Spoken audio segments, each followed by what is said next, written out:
Welcome to special analysis. నేను రమా మండవ.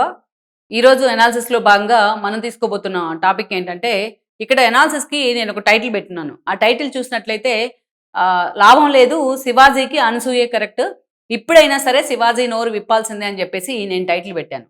ఈ title చూసిన వాళ్ళందరికీ కూడా అర్థమై ఉంటుంది మనం ఏ అంశం మీద మాట్లాడుతున్నాము అనేది. ఎస్, ఈరోజు అనసూయ ఎక్కడ కూడా బన్నీ పుష్పలో ఆమె ఆల్రెడీ నటించినట్టుంది.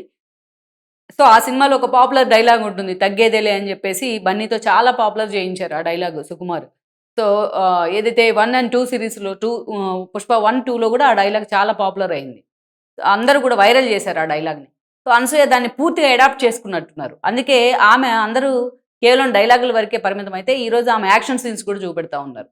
శివాజీ ఏ ముహూర్తాన్ని ఈ అంశాన్ని తెర మీదకి తీసుకొచ్చారో, ఈరోజు వన్ సైడెడ్‌గా శివాజీకి మద్దతు లభిస్తా ఉంది.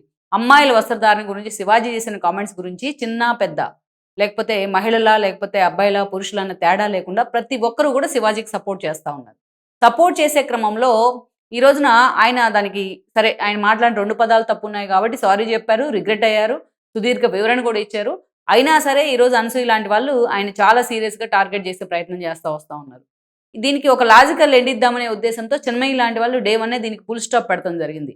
ఈవెన్ నాగబాబు ఈ ఇష్యూలోకి ఎంటర్ అయ్యి శివాజీని కార్నర్ చేస్తే నాగబాబు మీద విరుచుకుపడ్డారు మెగా ఫ్యాన్స్ కూడా, జనసేన ఫ్యాన్స్ కూడా.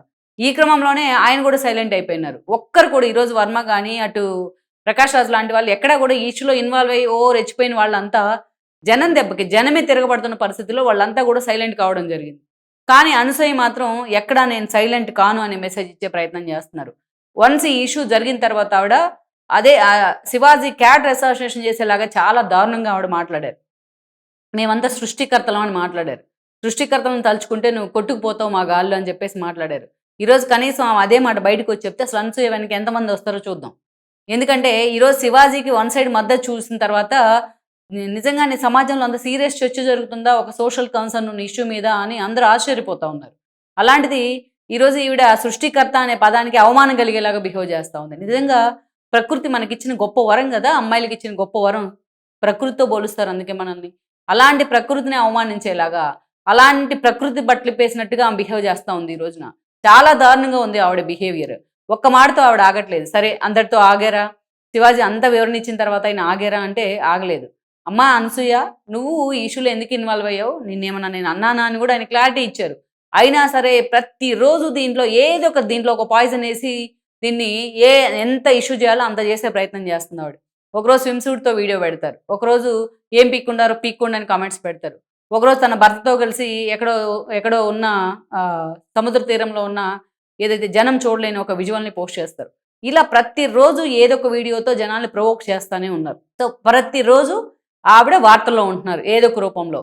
సో, అటు మీడియా కూడా ఆవిడని ఫోకస్ చేసే ప్రయత్నం చేస్తా ఉంది. అనసూయ ఇలా రెచ్చగొడుతోంది అని చెప్పేసి.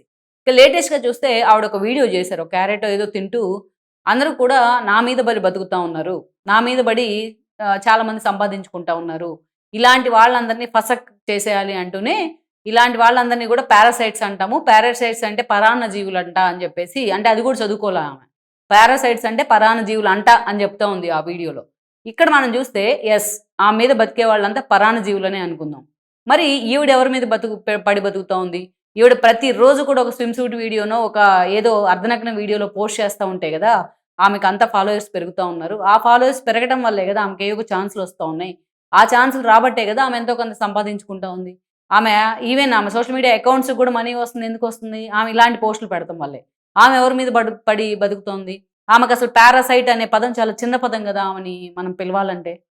ఆమె బుద్ధే వంకరైనప్పుడు పారాసైట్ అనే పదం చాలా చిన్న పదం ఈ రోజున.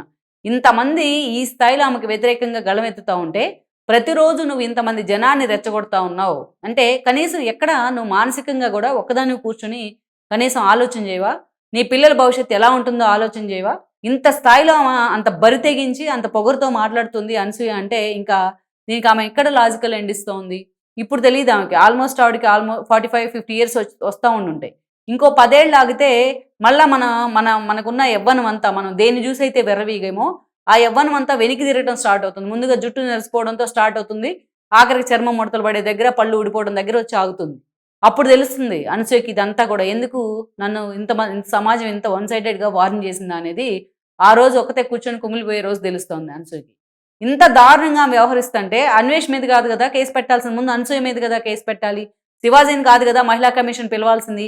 రోజు ఇలాంటి దిక్కుమాలిన వీడియోలు పెట్టి ప్రొవోక్ చేస్తుంటే కదా మహిళా కమిషన్ పిలవాల్సింది. మరి నేరేళ్ల శారదా గారు శివాజీ మీద చూపించినంత కన్సర్న్ మన అనసూయ మీద ఎందుకు చూపించట్లేదు? గంటలు గంటలు కూర్చోబెట్టి శివాజీ క్లాస్ పీకే ప్రయత్నం చేసినప్పుడు అనసూయను కూడా పిలవాలి కదా మహిళా కమిషన్. అన్వేష్ మీద ఇంతమంది కేసులు పెడుతున్నప్పుడు మరి అనసూయ మీద కూడా పడాలి కదా కేసులు ఈ స్థాయిలో. మళ్ళీ అభిమాన సంఘాల పేరుతోని దరిద్రంగా మాట్లాడుతూ ఉన్నారు కొంతమంది స్టూడియోలకి, మీడియాలకి వచ్చి. దయచేసి ఇలాంటి వాళ్ళని అసలు మనం ప్రమోట్ కూడా చేయకూడదు. సో అందుకే ఇలాంటి వాళ్ళకి శివాజీనే కరెక్ట్. అందుకే శివాజీ ఆ స్థాయిలో మాట్లాడారు కాబట్టే తనకి ఎలాగోలాగా థ్రెట్ ఉంటుంది, తనకి ఎలాగోలాగా దాని మీద ప్రతిఘటన ఉంటుంది అని తెలిసి కూడా మాట్లాడారు ఆయన. ఆ రోజు అన్నారు ఆయన, ఏదొచ్చినా నేను ఎదుర్కొంటాను అని చెప్పేసి. ఆయన మాట్లాడారు కాబట్టే ఈరోజు ఇలాంటి వాళ్ళు ఎక్స్పోజ్ అవుతా ఉన్నారు బయటకు వచ్చి. సో జనం మొత్తం కూడా ఎక్స్పోజ్ చేశారు. శివాజీ ఒక్క మాట వదిలి బయట సైలెంట్గా ఉంటే ఈరోజు జనం మొత్తం ఆయన మాటల గురించి మాట్లాడుతూ ఉన్నారు. ఇలాంటి వాళ్ళని వేలెత్తి చూపిస్తూ ఉన్నారు ఈ రోజున.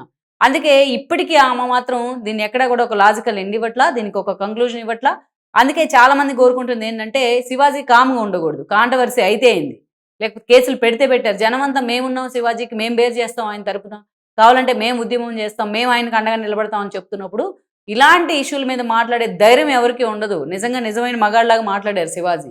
సో ఇంతమంది తోపులు ఉన్నారు ఇండస్ట్రీలో, ఇంతమంది తోపు హీరోలు ఉన్నారు, ఎంతో కోట్లు కోట్లు రెమ్యునరేషన్ తీసుకునే వాళ్ళు ఉన్నారు, పెద్ద పెద్ద డైరెక్టర్లు ఉన్నారు. ఎందుకు ఈరోజు ఒక్కరు కూడా ఈ అంశం మీద మాట్లాడరు? సరే ఏ అంశం మీద దీని మీద చర్చించడానికి కూడా ఒక్కరు కూడా ముందుకు రావట్లా. సో శివాజీ అందుకే ఇంత న్యూసెన్స్ నాకెందుకని సైలెంట్గా ఉండిపోయారు. కానీ ఆయన సైలెంట్గా ఉండొద్దు.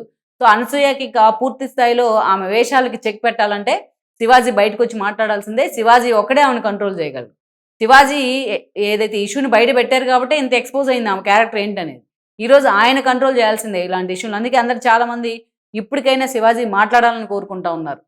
నువ్వు మౌనంగా ఉండొద్దు, మేధావుల మౌనం మంచిది కాదు, నువ్వు మాట్లాడాల్సిందే ఇలాంటి ఇష్యూల మీద అని చెప్పి శివాజీకి ఆ స్థాయిలో ఈరోజు మద్దతు వెల్లువెత్తున్న పరిస్థితి అయితే ఉంది. లెట్స్ సీ మరి ఈ విషయంలో నిజంగా శివాజీ అంత సహనానికైతే మాత్రం ముందు ఆ సహనం కూడా నచ్చట్లా శివాజీని ఫాలో అయ్యే వాళ్ళకి.